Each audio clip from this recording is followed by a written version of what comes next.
Hi, we're back for the last video in a series of 4 on how refracs can help make America's old oil and gas wells great again. I just came back from 2 conferences in the last 2 weeks. One was dedicated to refracs and here in Austin. The second one was in Houston, and we talked a lot about refracs, particularly in shales. And the more I go to these conferences, the more I'm convinced that this 4-step approach is the right approach, that it's the way to go on this, that it makes the most sense. And it's surprising, listening to the other papers that are out there, that few people are actually doing this. They're picking up aspects of it, and maybe looking at 1 or 2 of the steps, but not really all 4 of the steps. Case in point was a major study in the Eagle Ford.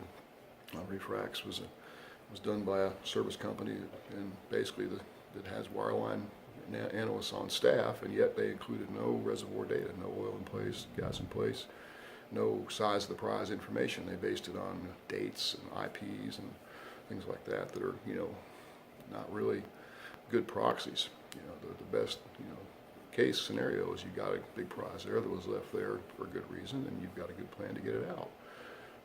But it takes an integrated team. It was obvious that an integrated team wasn't involved in that study. But the shales are a different animal too. I mean, I think the big reason for fracking shales is to protect the parent wells, and that's what pretty much 100% of the activity has been in certain areas.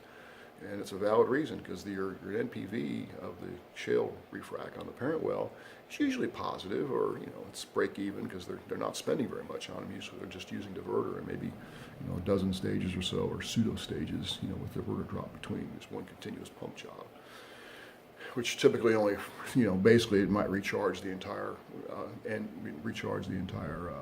lateral, which is the intent to start with. But then as far as re-stimulating, you're only going to stimulate up maybe 2,000 feet or so, according to the ProTechnic studies. But, and most of the operators aren't doing that. Some are trying hybrid deals. Like, I know one operator in Eagle Ford is doing basically running a liner through the heel and then doing diverter out from there, and then coming back and doing plug and perf. And that's an alternative. But your results from these production results are going to be spotty unless you do total isolation, which has not really been done yet. But they serve their purpose. The NPV increase in the child well is significant. You protect the child, and you get more out of the child, significantly more than you do out of the parent, by keeping the child frac from hitting the parent frac. So I think that's where the majority of the activity in shales is going to be coming up. I don't see people going on wholesale campaigns trying to refrac shales to production. I think most of it's going to be for the protection issues. But now vertical wells, it's a different story. I think there's a lot of potential out there, particularly in multiple cluster stages that were completed in single frac stages with small proppant volumes, or even large proppant volumes. You're only going to stimulate one of those clusters effectively, based on our study in SP 90483. And we've seen time and time again that's true. There's a lot of low-hanging fruit out there. And gas wells as well, dry gas wells, where refracs have been successful, typically you've got some kind of reorientation going on, because water-based fluids in gas, low perm gas, is pretty damaging. On new wells, you only get about 10% of your prop length producing. On refracs, we found you get 0 a lot of times, or very, very low, just skin removal sometimes, if that, even with large jobs. So you have to look at something different on dry gas. We're looking into oil right now as the way to go on there. But by and large, I think with the 4-step process, you should be able to identify the right candidates, assuming you got the right team in place to get you all the information you need. Don't take shortcuts like seems like most of these papers I've seen are doing. And find out what's there, why it's there. It's got to have a good story. You got to, wide stage spacing, or, multiple clusters in a single stage, things like that, vertical well. And then basically go out there and execute it using best practices. And don't assume that fracs are reserve-seeking missiles. I think that's the biggest mistake people make, is that fracs are going to find where the oil and gas is. And really, refracs will find where the oil and gas was. And that's really not where you want to go. And what you're trying to do is get the remaining reserves that weren't stimulated effectively the first time. And I think until you get a wholesale acceptance of this, that fracs don't always behave, like people think they behave, that they actually do.